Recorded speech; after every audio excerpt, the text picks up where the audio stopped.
ছাত্র শিবির ট্যাগ দিয়ে তাদের উপরে অত্যাচার করেছে, নির্যাতন করেছে।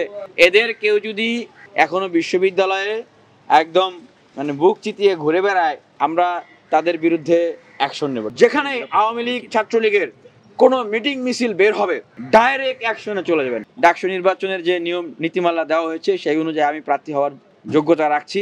আমি ইনশাল্লাহ ডাকসু নির্বাচনে প্রার্থী হব। ডাকসু নির্বাচন যদি ছাত্রলীগ প্রার্থী হতে চায় বা ছাত্রলীগের কেউ বা আওয়ামী লীগের কেউ যদি প্রার্থী হতে চায়, দেখেন ছাত্রলীগ ইতোমধ্যে একটা নিষিদ্ধ ছাত্র সংগঠন। তো যারা নিষিদ্ধ ছাত্র সংগঠন তাদের তো আসলে ক্যান্ডিডেট হিসেবে ইলেকশন করার আসলে কোনো সুযোগ থাকে না, সুযোগ নাই।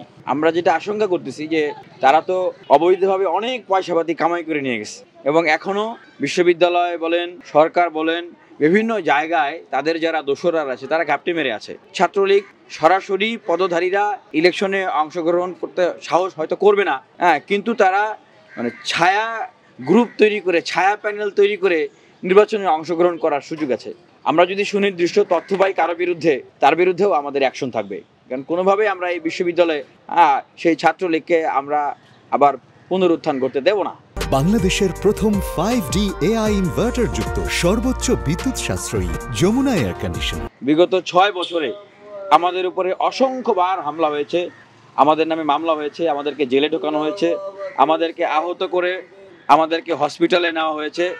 তো যারা বিগত 6 বছর আমাদের উপরে এই হামলা করেছে, আমরা দেখেছি যে ছাত্র দলের উপরেও এখানে হামলা করা হয়েছিল এবং অসংখ্য শিক্ষার্থীকে ছাত্র শিবির ট্যাগ দিয়ে তাদের উপরে অত্যাচার করেছে, নির্যাতন করেছে।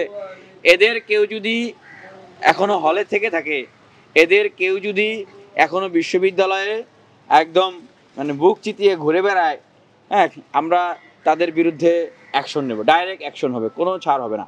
আওয়ামী লীগ দেখছেন ঢাকার বিভিন্ন জায়গায় তারা মিছিল করতেছে, উত্তরায় মিছিল করলো, এটা তাদের যে দুঃসাহস সেটাই আসলে আমরা দেখছি। আমরা স্পষ্টভাবে বলতে চাই, যখন আওয়ামী লীগের দুর্দান্ত প্রতাপ ছিল তখনই আমরা বলেছি যে আওয়ামী লীগ যে প্রক্রিয়ায় মানুষের উপর দমন পীড়ন করে, মানুষের অধিকারকে হরণ করে স্বৈরাচারী কায়দায় ক্ষমতায় থাকতেছে, আওয়ামী লীগের এই সিংহাসন আমরা চূর্ণ বিচূর্ণ করে দিব। আমরা কিন্তু করে দিয়েছি। বিভিন্ন দেশ থেকে আওয়ামী লীগের নেতারা এই আমাদের মতো আন্দোলনকারী, অভ্যুত্থানে অংশগ্রহণকারী নেতাদেরকে বলতেছে আমরা নাকি রাষ্ট্রদ্রোহী, আমরা নাকি কিশোর গ্যাং, আমরা নাকি সন্ত্রাসী, এবং নির্দেশনা দিচ্ছে শেখ হাসিনা যে আমাদের ঘর বাড়িগুলোতে যেন আগুন দেওয়া হয়, আমাদেরকে যেন হত্যা করা হয়, আমাদেরকে যেন হাত পা ভেঙে দেওয়া হয়, আমাদের উপর হামলা করা হয়। এই ধরনের নির্দেশনা দিচ্ছে শেখ হাসিনা। তো সেই জায়গা থেকে বলবো যে যেখানে আওয়ামী লীগ ছাত্রলীগের কোনো মিটিং মিছিল বের হবে, আপনাদের প্রতি নির্দেশনা থাকবে, ডাইরেক্ট অ্যাকশনে চলে যাবেন, একদম হাত পা ভেঙে তাদেরকে থানায় দিয়ে আসবেন। আর যেই ব্যবসায়ীরা এই অভ্যুত্থানের সময় এই গণহত্যার পক্ষে ছিল, শেখ হাসিনার সাথে ছিল, যেই ব্যবসায়ীরা এই আওয়ামী লীগের মিটিং মিছিলের জন্য টাকা দিবে, তাদেরকেও এনে জনতার কাঠগড়ায় দাঁড় করিয়ে তাদেরকে বিচার করব। ডাকসু নির্বাচনে আপনি প্রার্থী হবেন কিনা? যে আমি ডাকসু নির্বাচনের যে নিয়ম নীতিমালা দেওয়া হয়েছে সেই অনুযায়ী আমি প্রার্থী হওয়ার যোগ্যতা রাখছি।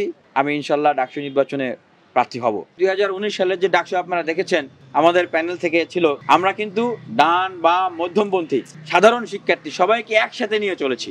আমি যে কমিটমেন্টের কথা এখন বলবো, আমরা কিন্তু অলরেডি সেটা করিয়ে দেখেছি। আমি আবারও বলছি যে সেই সময় কিন্তু ইসলামী ছাত্র শিবিরকে যেন বাংলাদেশে ঢাকা বিশ্ববিদ্যালয়ে রাজনীতি করতে না দেওয়া হয়, এই জন্য কিন্তু ডাকসুতে একটা রেজুলেশন নিয়ে এসেছিল ছাত্রলীগের পক্ষ থেকে।